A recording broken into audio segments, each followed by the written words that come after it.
Olá pessoal, sejam bem-vindos ao canal Coisas da África. No vídeo de hoje vamos falar da Guiné. Peço para se inscrever no canal, ative o sininho, deixe seu like e comenta. Obrigado. A Guiné é oficialmente República da Guiné, também chamado Guiné-Conakry, para distinguir da vizinha Guiné-Bissau e da Guiné Equatorial. É um país da África Ocidental, limitado ao norte pela Guiné-Bissau e pelo Senegal, a norte e leste pelo Mali, a leste pela Costa do Marfim e a sul pela Libéria e pela Serra Leoa, a oeste pelo Oceano Atlântico. Com mais de 246 mil km² e 10 milhões de habitantes, a Guiné é uma república, com seu capital Conakry, sede do maior governo administrativo do país. A Guiné foi colônia da França e que conseguiu a sua independência da França mais tarde. Mas antes vamos partir do início da história deste país. O nome do país, segundo a história, é derivada aos povos que viviam neste país há décadas, que no século VIII era considerado um império, compreendido como Guiné, Guiné, que só mais tarde foi chamado pelo Guiné. A área ocupada hoje pela Guiné faz parte do território de diversos povos africanos, incluindo o Império de Songhai, no período que se compreende século X e século XV, quando a região tomou contato pela primeira vez com os comerciantes europeus. A descoberta da Guiné pelos portugueses ocorreu em meados de 1460, pelos navegadores Pedro de Sintra e Alvíci Cadamostro. A povoação inicial da atual Guiné surgiu através de migrações de povos vindos do Sudão,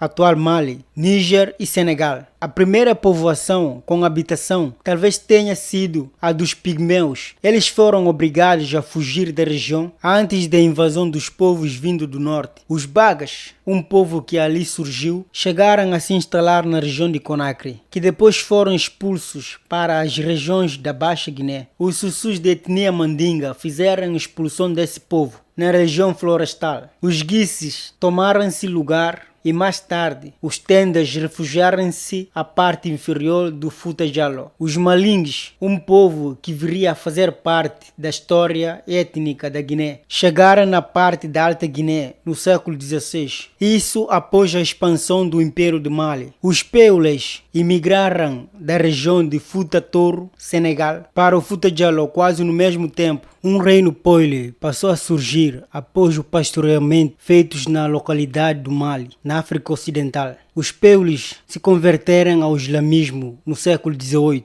Isso passou a marcar o modo e a característica daqueles habitantes e de forma como a política ela é exercida naquele momento, pois as diretrizes islâmicas já possuíam virtudes ligadas ao conhecimento e aos valores de seguidor. Fato esse proporcionou uma organização maior dos Peules. Eles se organizaram em exército e passaram a julgar autoridades sobre os povos regionais. A data certa de ocupação dos Peules é 1725. Eles vieram do Senegal e chegaram à Guiné para proclamar um imanato no Futa Jallo, que foi idealizado por Alpha-Ba. Alpha-Ba convocou uma jihad, ou seja, guerra santa, para dominar aquelas partes. Ba morreu antes do início de 1726 a 1727. Seu filho, Karamoko Alpha, teve que fazer a conquista com tal propósito. Karamoko Alpha, que morreu em 1751, passou a líder do imanato que durou de 1725 até a ocupação de Timbo pelos franceses em 3 de novembro de 1896. O imanato era dividido em 9 estados. Na fase de sucesso após 1751, foi Ibrahim Sori, o responsável pela administração do imanato. Ele expandiu grande parte do Futa Jallo para a Confederação Peule. Com a morte de Sori em 1784, a administração do reino passou a ser feita por um Almami, um líder de base muçulmana. Em meio da população havia pessoas das duas famílias Peules, aristocratas, os Alfaia de Karamoko e os Soria de Ibrahim. Além de tudo, eram as duas famílias que elegiam o imame, governante. Também eles possuem autoridade e dominavam os agricultores de Alongues. Porém, foi a disputa da hegemonia que gerou situação de calamidade popular. Isso que ocasionou a ocupação francesa de Timbo e o fim do imanato Mato, 1896. Em 1878 foi fundado por Samora Touré o Império, o de Uassulo, logo após ter fugido do cárcere de 7 anos. Possuía um território considerável e abrangia parte dos territórios do atual Níger, Mali e Libéria. Fazia fronteira com o atual Serra Leoa e Ghana, que na época era conhecido como Costa de Ouro. Os franceses haviam vencido os ingleses no litoral da África Ocidental e conseguiram o controle da região. Um avanço francês ocorreu adentro do território do atual Mali em 1881. Eles estavam com interesses comerciais no local. Isso proporcionou o primeiro defrontamento de Samora Touré com os franceses. O período colonial da Guiné se iniciou quando tropas franceses penetraram na região em meados do século XIX. A dominação francesa foi assegurada ao derrotarem as tropas de Samora Touré em 1898. Guerreiro de etnia Malingue, o que deu aos franceses o controle do que é hoje a Guiné e de regiões adjacentes. A França definiu em fins do século XIX e início do século XX as fronteiras da atual Guiné com os territórios britânicos e portugueses, que hoje formam respectivamente Serra Leoa e Guiné-Bissau. Negociou ainda a fronteira com a Libéria sob domínio francês. A região passou a ser o território da Guiné, dentro da África Ocidental francesa. Administrada por um governador-geral residente em Dakar, atual capital de Senegal. Tenentes governadores administravam as colônias individuais, incluindo a Guiné, liderados por Ahmed Sékou Touré, líder do Partido Democrático da Guiné, PDG, que ganhou 56 das 60 cadeiras nas eleições territoriais de 1959. O povo da Guiné decidiu em plebiscito, por esmagadora maioria, rejeitar a proposta de pertencer a uma comunidade francesa. Os franceses se retiraram rapidamente e em 2 de outubro de 1958, a Guiné se tornou um país independente, com Sékou Touré como presidente da República. Maurice Robert, chefe do setor africano do Serviço de Documentação Externa e Contra-Inteligência de 1958 a 1968, explica que, entre aspas, tivemos que destabilizar Sékou Touré, torná-lo vulnerável, impopular e facilitar a tomada de controle pela oposição. Uma operação desta envergadura envolve várias fases: a recolha e análise de informação, a elaboração de um plano de ação baseado nesta informação, o estudo e implementação de meios logísticos e a adopção de medidas de execução do plano. Com a ajuda dos refugiados guineenses asilados no Senegal, organizamos também máquinas de oposição em Fouta Djallon. A supervisão foi assegurada por peritos franceses em operações clandestinas. Armarmos e treinarmos esses opositores guineenses para desenvolver um clima de insegurança na Guiné e, se possível, para derrubar Sékou Touré. Entre essas ações desestabilizadoras, posso citar a Operação Persil, por exemplo, que consistiu em introduzir no país uma grande quantidade de notas falsificadas guineenses para desequilibrar a economia, alegando tentativas de golpes oriundos do exterior e do próprio país. O regime de Sékou Touré visou inimigos reais e imaginários, aprisionando milhares em prisões. Sob o governo de Touré, a Guiné se tornou uma ditadura de partido único, com uma economia fechada de caráter socialista, intolerante a direitos humanos, liberdade de expressão ou oposição política, a qual foi brutalmente suprimida, antes acreditado por sua defesa de um nacionalismo sem barreiras étnicas. E por cima chamam o Sékou Touré de ditador. Esses europeus são assim. Quando o político não submete a eles, o chamam de ditador e de violação dos direitos humanos, sem ter conhecimento da real situação do povo daquele país. Eles falam e colocam na TV e pronto. Hipócritas. Sékou Touré morreu a 26 de março de 1984 e uma junta militar encabeçada pelo coronel Lassana Conté tomou o poder a 3 de abril de 1984. O país continuou sem eleições democráticas até 1993, quando foram realizadas eleições e Lassana Conté ganhou numa disputa apertada. O presidente foi reeleito em 1998 e em 1999. O presidente foi severamente criticado ao prender Alpha Condé, o importante líder da oposição. As tensões com a vizinha Serra Leoa ainda persistem naquele momento. Em 22 de dezembro de 2008, o presidente Conté faleceu faleceu, tendo sido substituído por uma junta militar que, aproveitando-se da vacância do poder, anunciou através do capitão Moussa Dadis Camara um golpe de Estado que suspendeu a Constituição e as instituições republicanas do país. Em 2010, Alpha Condé foi eleito presidente no segundo turno. Daquelas foram consideradas as primeiras eleições livres e democráticas da história do país. Não obstante os casos de violência, Condé foi reeleito em 2015, vencendo ainda para um terceiro mandato em 2020, após mudança constitucional. Em setembro de 2021, o presidente Alpha Condé foi derrubado em um golpe de Estado orquestrado por militares. A moeda oficial da República da Guiné é franco guineense. Foi introduzido no lugar do franco CFA em 1959. Isso após Sékou Touré não conseguir um acordo de permanência com a França para permanecer na zona franco. A economia da Guiné é diretamente beneficiada pela grande quantidade de minerais presentes em seu território. Em 2019, o país era o terceiro maior produtor mundial de bauxite. Além disso, o país neste ano tinha cerca de 25% das reservas mundiais de bauxita em seu território. Também produz ouro que gira entre 14 a 17 toneladas anuais. Mas devido ao pequeno tamanho e população da Guiné, gera uma renda considerável. Em 2009, o país era o nono maior produtor de diamante do mundo. O país também tem depósitos de bilhões de toneladas métricas de minério de ferro e quantidade ainda indeterminadas de urânio. A pergunta que fica é como um país tão rico em recursos minerais e ainda a sua população são considerados um dos mais pobres do mundo. Isso não tem cabimento, além da ignorância do povo e a colonialismo que ainda está presente em muitos países africanos, principalmente as que são colônias franceses e britânicos. A Guiné tem também um potencial de crescimento considerável para setores como agricultura e pesca. A terra, a água e as condições climáticas favorecem a agricultura e a agroindústria em grande escala. Na agricultura, em 2019, o país tinha como principais produções, em termos de volume, arroz, mandioca, amendoim, milho, óleo de palma, banana e cana-de-açúcar. A taxa de analfabetização na Guiné é uma das mais baixas do mundo. Em 2010, estima-se que apenas 41% dos adultos eram alfabetizados, 42% dos homens e 30% das mulheres. A educação primária é obrigatória por lei e compreende 6 anos de estudos, mas o índice de evasão escolar é alto e muitas crianças não vão à escola. Em 1999, a frequência à escola primária era de 40%. Boa parte das crianças são mantidas fora da escola para ajudar os pais no trabalho doméstico ou na agricultura, sendo que muitas meninas não frequentam a escola devido ao casamento forçado, visto que a Guiné tem uma das taxas mais altas de casamento infantil do mundo.